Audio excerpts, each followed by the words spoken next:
Hey, what's going on, guys? It's Eugene Honrath from Shadow Warriors, and I've got Eric Luther here with us for his Meet the Maker interview. How are you, man? I'm good, brother. How you doing? Good, good, good, good. So let's get right into it. Give me a little quick synopsis of you, the company name, where you guys are located, and the products that you guys create. Okay. Well, my name's Eric Luther. I am from Anderson, South Carolina. Been here about 4 years and moved from Florida. Born and raised there.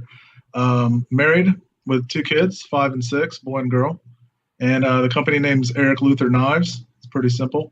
And products I do are folding knives, some beads, and then just little keychains and stuff like that every once in a while. But mostly folders. Nice, nice. Where in North Carolina is that located? South Carolina. Or South Carolina? It's no, no. It's Anderson, which if anybody knows where Greenville is, I'm 30 minutes east of Green or west of Greenville, Okay. and 2 hours east of Atlanta. Oh, So I'm literally 11 miles over the border from Georgia. So gotcha, gotcha. Okay, okay. And then because I'm from Florida, where'd you move from? Where'd you live in Florida? literally all over. I was born in Winter Haven. Okay. Lived in Lakeland, lived in Tampa, lived in Orlando. I know you're from Tampa, right? Yep, yep. Yep. When I moved from Fort Myers, but I went to college in West Palm and Orlando. I lived all over, man. Clewiston, little town. Nice, nice. Yeah. And then I've seen. Do you also do once in a while do fixed blades? I started with fixed. Yeah, Okay. that's how I got my start. Uh Nice, nice. huh. So tell me a little bit about your company, when you guys got started, Okay. who's involved, and kind of how the process works in your company with production and what you guys do. Okay. I got started literally 2 years ago in maybe a month. That was, and I'm talking like first knife. Started with fixed blades. Okay. What got me into it was I wanted to make like a modern day gladius, like a tactical gladius. And to this day, I still haven't made one. It's funny. I have one out in the shop actually, but I never had the time to work on it. But that's why I got into it. So I started researching, and I used to do a little leather work, and I knew a guy in Spartanburg who forged knives, and he kind of helped me get started. And then it was just like I was hooked. I steamrolled. I mean, I was trading and selling stuff to buy equipment, and so I started out. I was working full time. Started with fixed blades. Okay. Got laid off, so I'm like, well, this is going. It was going pretty good at that point. A lot of stuff on Facebook. So I decided to do part time working and part time knives, and then transitioned into full time. That was probably a year, a year and a couple months after I started full time. Oh, Um, okay. so I work by myself. My wife does help me out a lot. She actually, the big thing she's helping me with now is scheduling because, man, my brain doesn't work that way. I'm like totally left brained, like totally creative brained, and logic, forget it. Yeah, yeah. So she has me, help me make out a list and all, and it's really, really helping. Because I get out there and I work, but I can get easily distracted on other knives or whatever that I'm working on. So she's really helping me with that. But right now it's just me pretty much. Okay. Yeah. Well, where are you guys going in terms of the company? What's kind of your vision for the company? Okay. That's a great question because I just like had a really big, um, I don't know what you'd call it. I never really sat down and like super figured that out until recently. Uh huh. So it's good you asked that. Um, I'm doing folders now, and with that, there's a lot of directions you can go into. You can start getting into like full mid techs. You can go where you just do customs. There's guys that, and then there's guys that just take orders for customs, and then there's guys that don't take orders at all and just make customs and sell them. There's 1,000 different ways you can go. So I had to figure out which way I wanted to go. Okay. Being super creative, I like doing customs. I like doing unique stuff. That's why if you see some of my stuff, they're all different pretty much. So I made the decision that I'm going more that direction. Like, I thought it'd be cool. Oh yeah, some of my models are good. I can mid tech them, or I could, hire some, 3 or 4 guys and machine them myself or something like that. But the way I operate, I didn't want that added stress. You know what I mean? Yeah. I like to go in there and do my thing, and I don't, you know, um, I just didn't want that added headache, really. You know what I mean? Gotcha, gotcha. Yeah. Oh, absolutely. So, and I guess this is just from what I've seen, the jump from fixed to folders isn't always the easiest. So No, it's not. you don't really see it all that much. Yeah, How did you go from like, hey, I'm making folders, this is going good, to man, or sorry, making fixed to man, I yeah, want to do folders. yeah. It's interesting. I mean, I carried both, and I wasn't a big knife guy before I got into making knives. I mean, I always had knives. I Right. was usually a Benchmade guy, you know, something at the higher end of production stuff. But yeah, I had a Emerson Benchmade.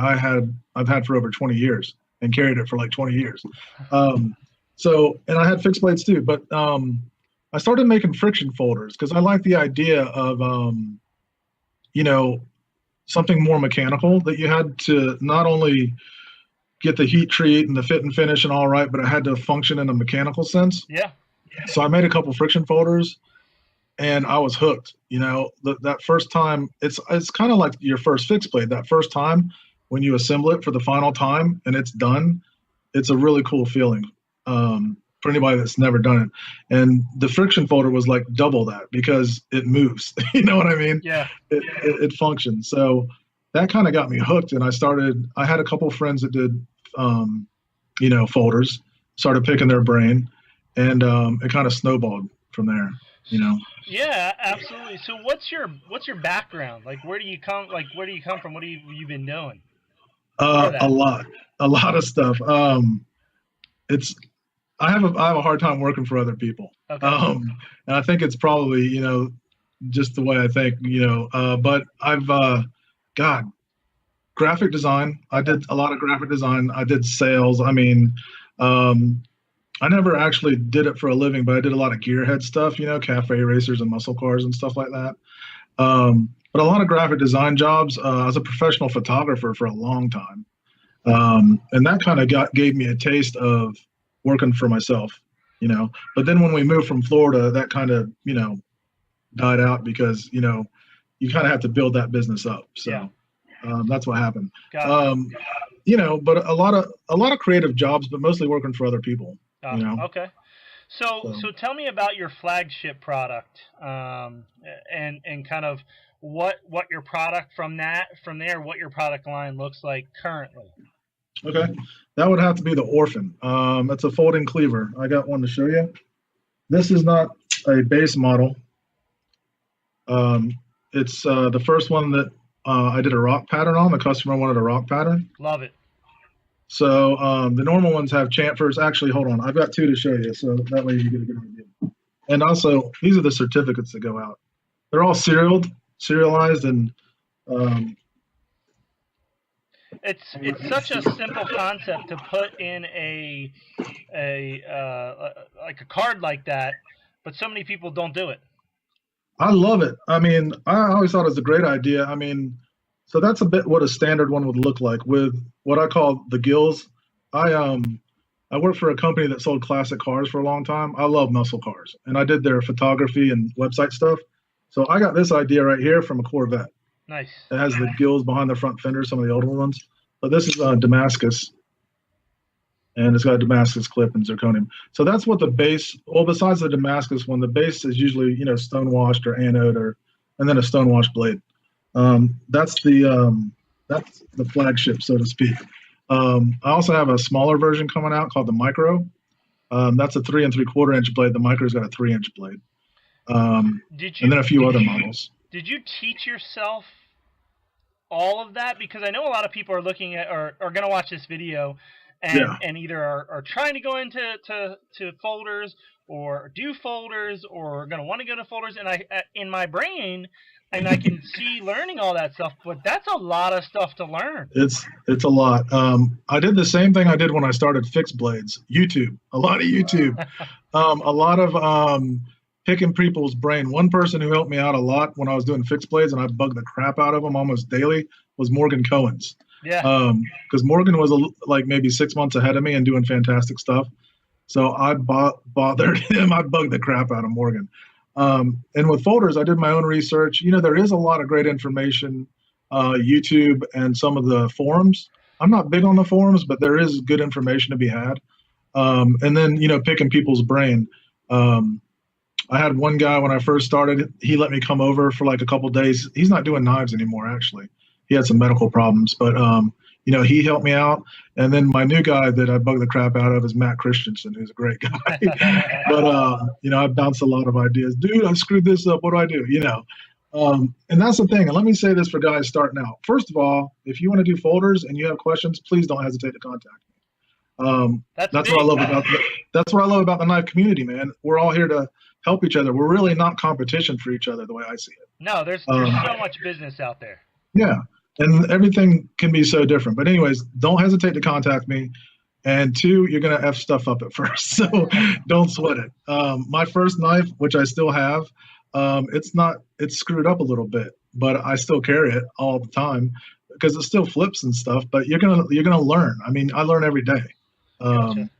So don't be afraid. I have a lot of guys say, I'm doing my first folder. My first took me 3 months because I was scared to death of screwing it up. And I had other guys tell me that, and I'm like, hey, don't, pussyfoot around, just jump in because you're probably going to screw up the first one. Right. And the second one maybe, and the third one. So you got to jump in and kind of figure some of it out, Now, but there are things. Now, you learned how to do all this, and you started producing the Orphan or some other models. Do you do custom work? And I'll guess it's yes because of the stone finish on that one. Yeah, I try to make each one unique. Like the base model, if I had to call it a base model, would be blasted in stonewashed titanium and a stonewashed blade. Okay. That's considered my base model. Anno and different finishes, like the finishes I just showed you on that one. That's all included. Different finishes and anno is included. But I try to I tell these guys, when the guys order, I say, listen, I'm going to get you with you when your name comes up. I like to make each one unique. So, think about what you want. And I think there's a lot of different ways, especially with like CNC and stuff with engraving and, custom milling that you can make each one different. And that's what I strive for, Nice. So you kind of blend your custom work in with what you're producing. Someone gets on your list, it's in 2 months or 6 months or whenever, and then when their number comes up, it's almost a custom job every time. It really is, and that's one of the reasons I got so behind because if you're doing 5 knives and they're all the same, it's a lot faster. Yeah. Obviously. So, I didn't take all that into consideration, plus the learning curve of folders, because I was giving people like the same projection for folders that I did for fixed. So you got to keep that in mind, guys. Any guys knife making out there or wanting to knife make, triple what you think it's going to take you, the time. That was the best advice somebody gave me. Gotcha. And I'm sure you've learned in trial and error. Oh, yeah, absolutely, man. I'll tell you, I just said this to somebody else who's a knife maker. One of the things you learn early on, one of the biggest things you learn is not actually how to make a knife, but how to fix mistakes. and you become good at it. And it's funny, and any knife maker will tell you that because you'll mess stuff up. Yeah. Usually there's a way to fix it. Not always, but that's one of the learning things is you'll mess something up, and I'm like, man, I have no idea how to fix this. But there's usually a way to do it. So. Gotcha. What's the craziest request you've ever gotten in terms of customs? I got a guy from overseas that's got an Orphan on order, and he wants it Cerakoted pink and baby blue. Okay. That's the craziest one. I'm like, you know what? Back, are you sure? I'm like, I actually asked him if he was joking. He's like, no, I'm dead serious. I'm like, hey, yeah, that's what you want. I want to see it. We'll make it happen. Whatever makes you happy. That's it, man. I don't care. I mean, as long as it's not offensive, or maybe even if it is, I'll probably do it. Nice. So I know you sell your items, but have you ever had someone come to you with barter? Because I know there's a lot of barter in the knife industry. Is that something that you do at all, or have ever done?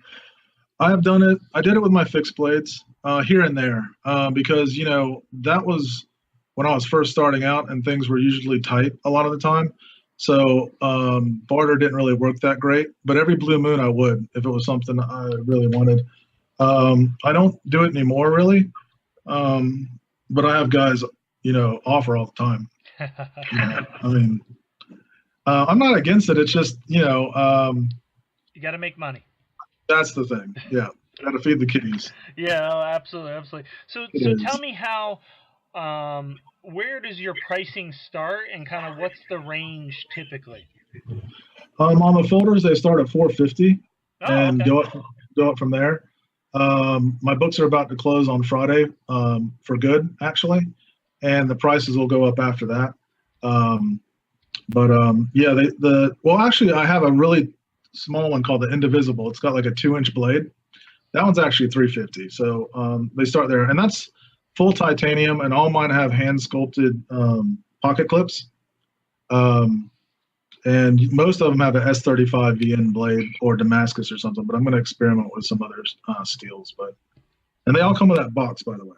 Um, this one, they all come with the box, and it's felt lined with the foam. Nice. My idea being, you get a box and you throw it in a drawer and forget about it. This one, take the foam out, throw it away. It's a valet tray. There's felt on the bottom side. So I wanted something usable. Oh, So absolutely. And it's value. It's added value to the overall package.